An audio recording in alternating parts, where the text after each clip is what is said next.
Hi, I'm George Williams, founder and CEO of Reliability X. Welcome to Practical Reliability. I am here with none other than Mr. Joe Anderson. Howdy do.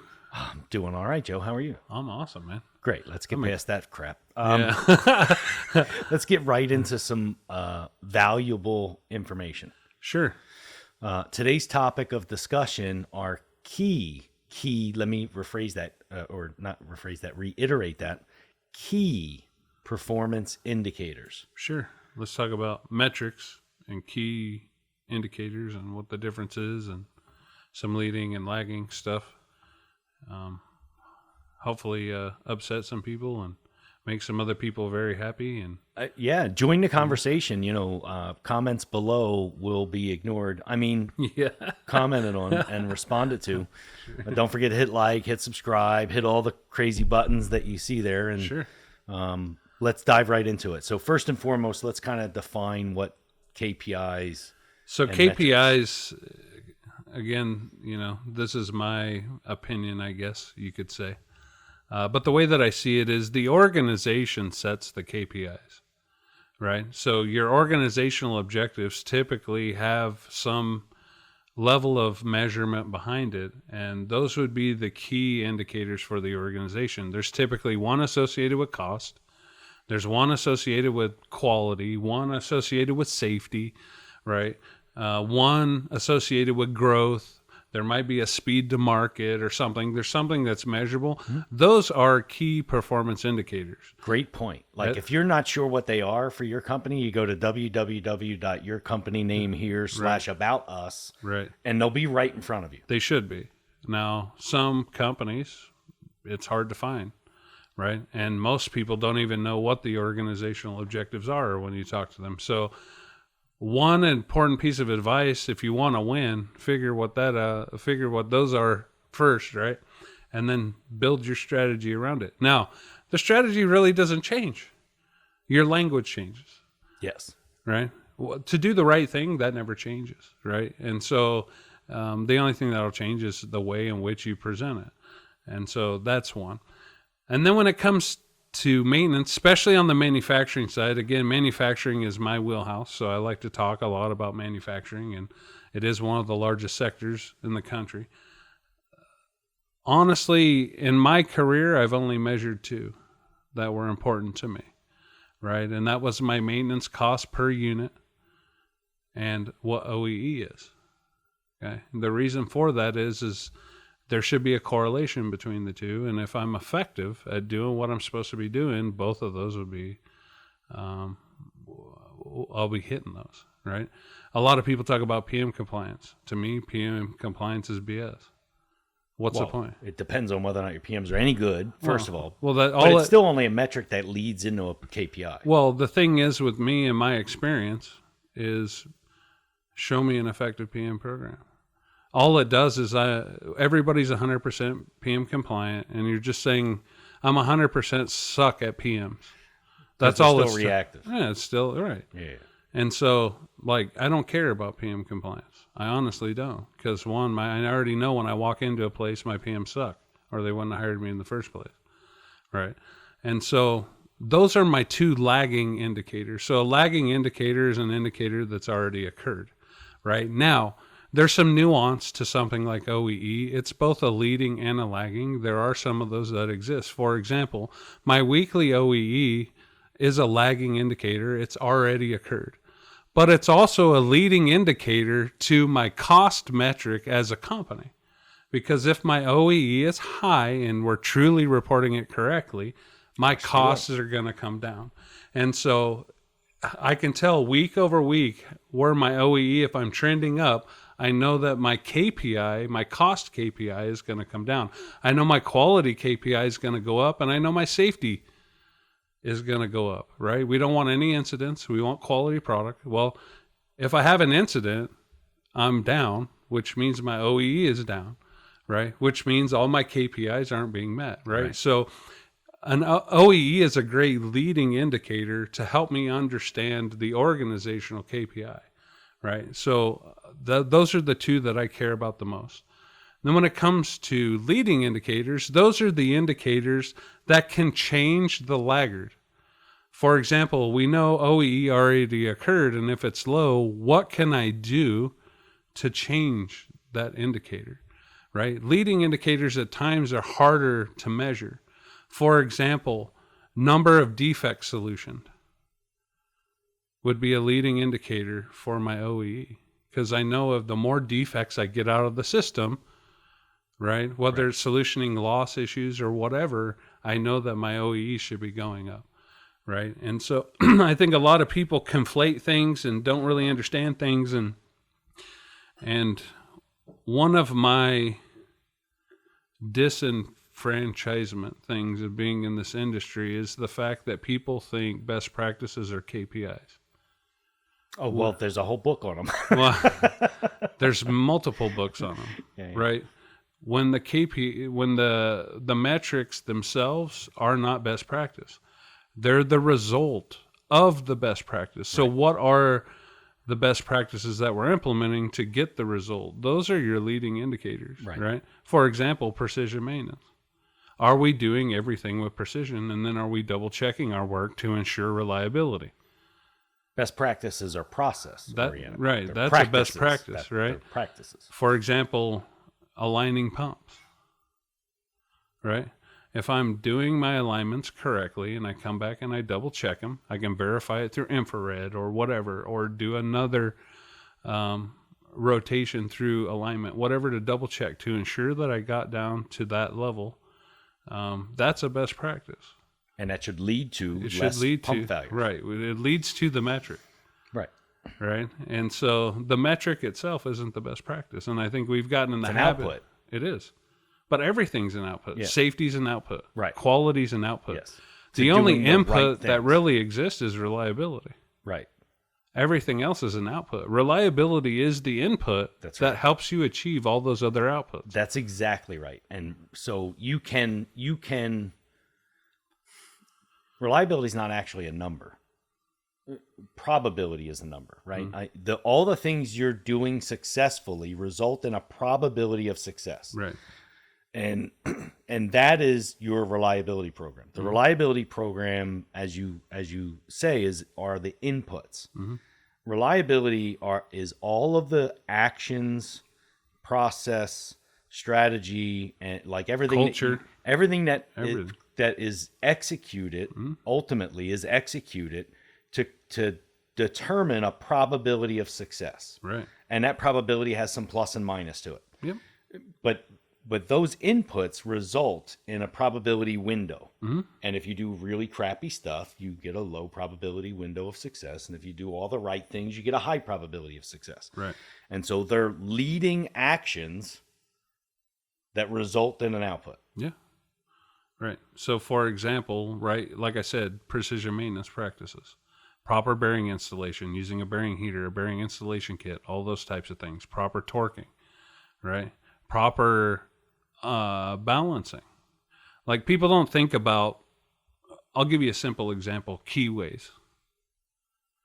Right? When we think about unbalance, we're thinking about how many weights can I put on a fan? Well, that isn't the only thing that's in balance. Right.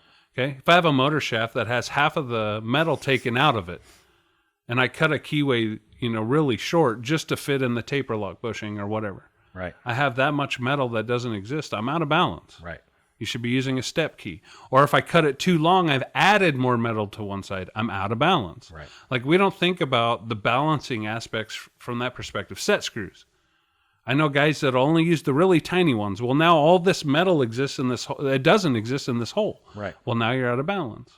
Right? That's a precision maintenance practice.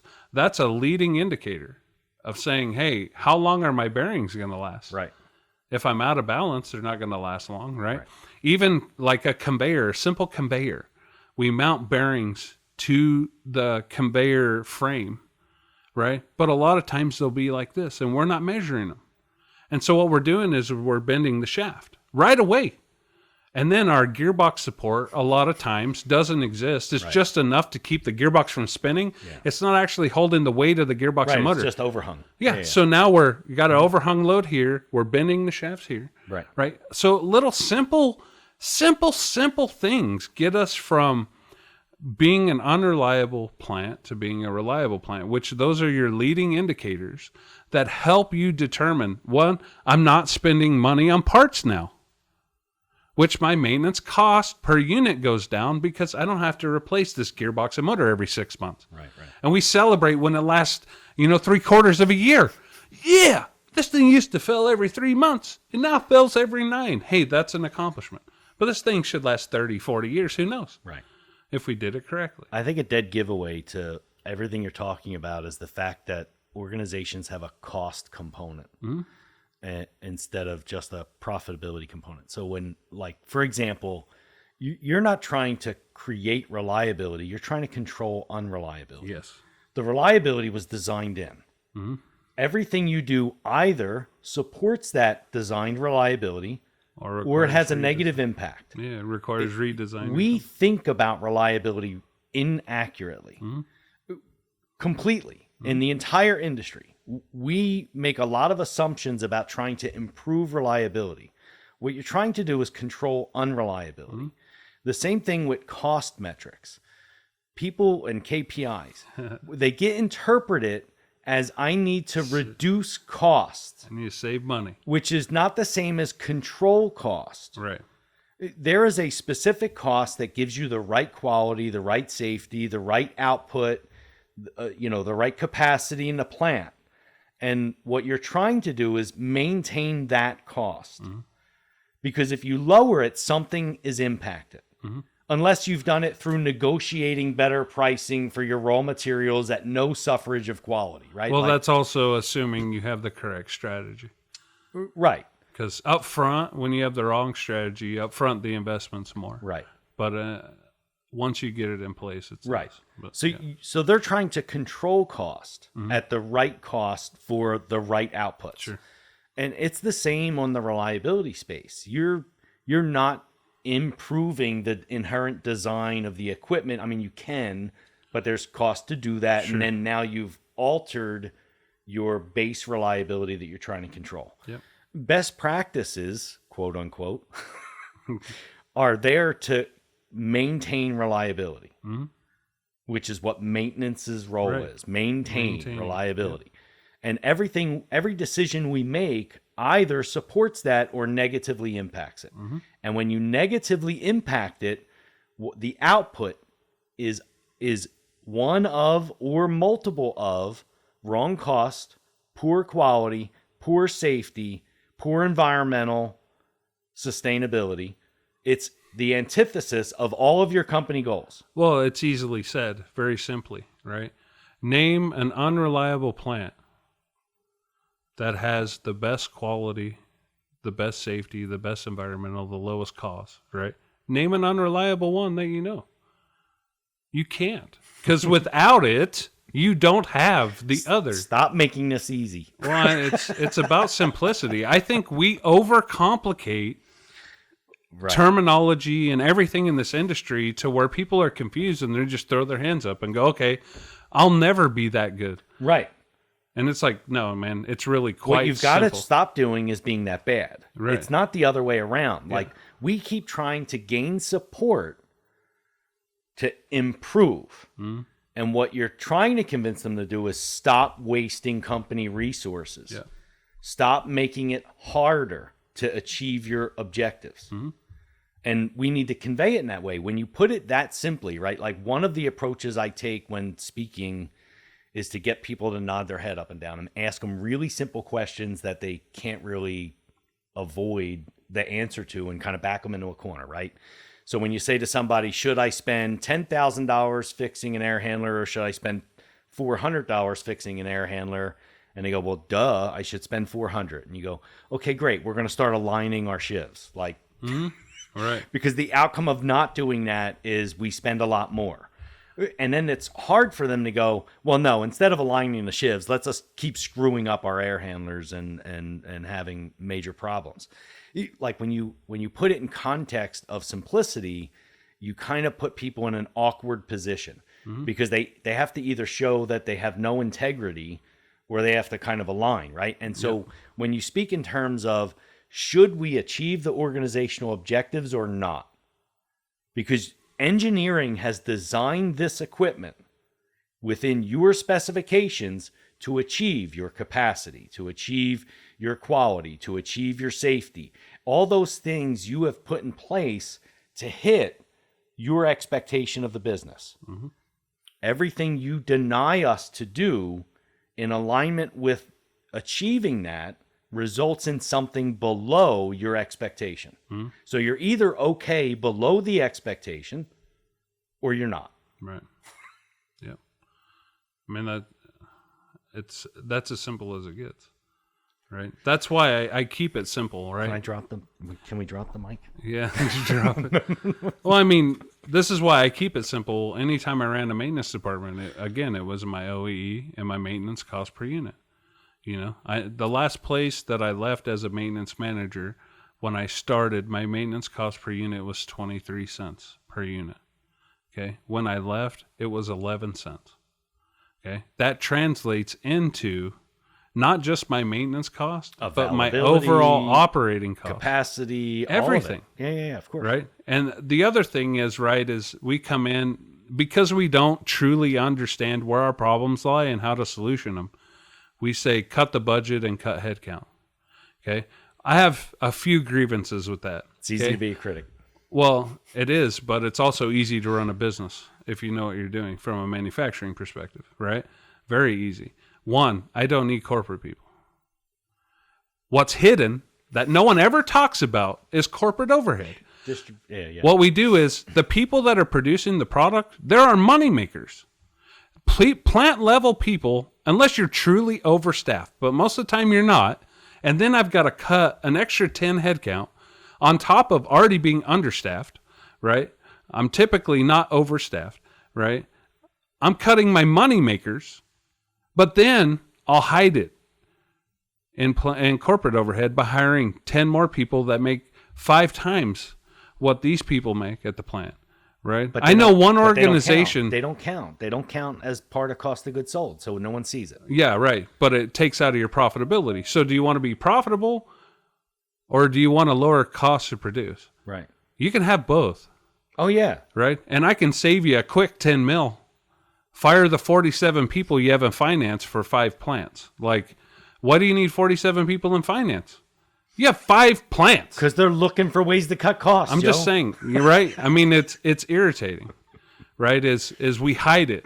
Yes. In corporate overhead, and no one talks about corporate overhead, which is where you're eating away all your profits. I mean, you can't, right? You eat all your profits away there. Yes. It's not really at the cost to produce level. Now, there are some variables, right? And it's not all corporate overhead, but a lot of your corporate overhead is what's eating away at your profits. So one, no one talks about that. 2, you got to have your money makers, especially as I become more reliable and we start producing more, right? You want the money makers there. Yes. You don't want people to be a reason why we can't produce and make money, right? You can't just automate them all out? Well, here's the thing, right? Sales and marketing uses the plant as an excuse all the time as to why they're not going to get sales. And it's true, right? Well, I'm not going to go sell more. You can't even produce it when we're at 30% capacity. Right. But we change our numbers to make it look like we're at full capacity because we don't want to look bad. But when we truly do a loss analysis, you realize on average we're about 30 or 40% of capacity, right? That's a whole nother argument. But when you're at that capacity, right, they have a good excuse because you're only achieving X number of units a day when you could be achieving Y, which is 2 or 3 times more than what you're actually producing, what you're capable of, right? And so, of course, they're not going to go sell more because you can't produce it, right? But then what happens? This is the magic that happens, right? When you become reliable, you start opening up tremendous capacity. Right. And you take the pressure off the plants, and that pressure should go to sales and marketing, right? But now sales and marketing can't get the sales. The whole time they've been using you as the excuse, but then you'll hear, oh, we can't really sell, and we can't do this, and all these excuses. But I would rather the excuses be on sales and marketing than I would be at the plant. Yeah. Right. But currently at the plant level, that's where all the pressure is. Well, there's no confidence in the plant, right? So the plant has to switch that around. And but that's why when you're 30 or 40% OEE, there's a reason why they have no confidence. And it's true. No one in this country is 30% OEE. They've all changed their targets. Yeah, I know. Well, no, this is what's funny, right? Is if you look at Fred, which is the Federal Reserve, you're required to report it. Yeah, you're required to report it, right? And since I think they've been tracking it since the 50s, and everybody's reported that their capacity is about 80 to 90%. Everybody's been reporting. Have you ever walked into a plant that was running at 80 or 90%? But this is what's funny, right? Is if the truth were told, it would crash the stock market. Oh, yeah, because you would never invest money in a company that produces 30% of what they could produce. Right. And this is where people don't want to face the facts. The great news is I could come into your plant and turn it around fairly quickly. And you don't have to change your reporting, and you're actually being honest about the reporting, and you're highly profitable. Right. Our job, right, as consultants, we're going in and making you money. We're not there to save you money. Right. We're there to make you money. That's right. We're there to make you profitable, and that's what we do. We show you how to do it. Reliability as an input, Right. so your plant capacity can be the output. Sure, and that's what we do, which is awesome. That's why I focus on OEE, because the more you can produce, the lower your costs. For example, if my budget's $5 million, right, and I currently produce 5 million units, my maintenance cost is $1 per unit. If I spend that same $5 million, but I can produce 10 million units, my maintenance cost is now 50 cents a unit. Right. I didn't cut my budget. Wait, maintenance can help you produce more? Oh, I know, I thought right? they just fixed They're stuff just when a it cost broke. center, right? Just We just fix turn stuff when wrenches. it breaks, that's all they do. Right, yeah. And that's not understanding the term maintenance. But yeah, you know what I mean? And I didn't do anything. I spent the same 5 million. I didn't cut from my budget, but now I'm 50 cents versus $1. Right. So volume covers a multitude of sin.